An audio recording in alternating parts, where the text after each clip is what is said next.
देखते हैं तो हम लोगों का बुराई ही हो रही है, क्योंकि वह वृद्धावस्था का हम लोगों का एक लाठी था, सहारा था, जिसके सहारे हम कर्मचारी जी लेते थे।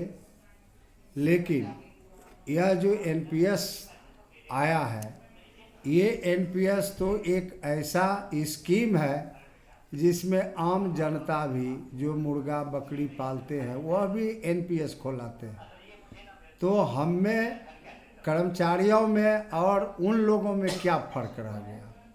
आखिर कोई भी मनुष्य नौकरी करना चाहते हैं, वह एकमात्र चार्मिंग पॉइंट है बुढ़ापे का पेंशन। इसलिए हम अपने भारतीय सरकार और राज्य सरकार से अनुनय विनय आग्रह करता हूँ कि देश में जो पेंशन संबंधी समस्याएं हैं और 500 प्रकार के जो पेंशन चल रहा है हमारे भारतवर्ष में, जबकि हमारे प्रधानमंत्री कहते हैं 1 नेशन 1 पेंशन, तो उस चीज़ को कायम करें जैसे सबों को दिया जाता है।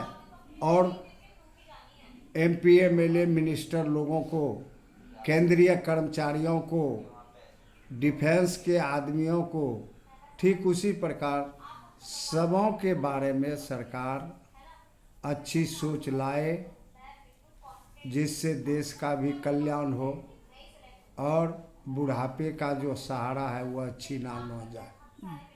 अच्छा, गवर्नमेंट का इस पर तर्क है और कुछ अर्थशास्त्री लोग भी ऐसा कहते हैं, और रिजर्व बैंक के माननीय गवर्नर साहब का भी ये कहना है कि अगर पेंशन दिया गया ओल्ड पेंशन तो देश की आर्थिक दशा बहुत खराब हो जाएगी। इस पर आप क्या कहना चाहेंगे? इस पर बहुत से मनुष्यों ने अपना अपना आर्गूमेंट स्टेटमेंट दिए। इससे देश को कोई फर्क नहीं पड़ने वाला है आर्थिक मामले में, क्योंकि हम जितने भी वृद्धावस्था में पेंशन पाएंगे वह सारे नोट का, रुपये का सदुपयोग देश में ही होगा, उसका आदान प्रदान होगा। तो फिर किस स्तर से हमारे भारतवर्ष का आर्थिक स्थिति नाजुक होगी? ये मिथ्या बात है। मतलब आप इससे सहमत नहीं हैं? नहीं। ठीक है, तो अंत में आप राज्य सरकार और सेंट्रल गवर्नमेंट से तो आपने अनुरोध किया कि न्यू पेंशन स्कीम को हटाकर ओल्ड पेंशन स्कीम में लाना जो है देश के लिए भी लाभदायक होगा। क्या ऐसा मानना है क्या आपका? एनपीएस को लाने के लिए ओपीएस को? हाँ, ओपीएस आ जाने से सरकार का भी कल्याण है, साथ ही साथ जितने विभागीय कर्मचारी हैं उन सबों का भी इन फ्यूचर जो होगा वह अच्छा होगा, मजबूत होगा, वह किसी के मुहताज नहीं रहेंगे। अच्छा, वित्त मंत्री निर्मला सीतारमण जी ने जो एनपीएस में पुनर्विचार के लिए कमेटी बनाई थी, उसके बारे में आप कुछ कहना चाहेंगे क्या? सर, उसके विषय में मैं यही कहना चाहूँगा कि वह कमेटी तो कार्यरत है। कमीशन फाइनेंस के चीफ जो हैं सोमनाथ चटर्जी, उनका भी मानना है कि ओल्ड पेंशन ही लागू किया जाए, क्योंकि एनपीएस जो है इसका कोई ठोस आधार नहीं मिल रहा है और इसमें कर्मचारियों के पॉकेट से पैसा लगता है, वह भी शेयर बाजार में खेला जाता है। हो सकता है कि वह शेयर बाजार का पैसा भी किसी दिन कर्मचारियों का हाथ से निकल जाएगा तो वो यूँ ही दम तोड़ देंगे, पैसे के ही शोक में मर जाएंगे।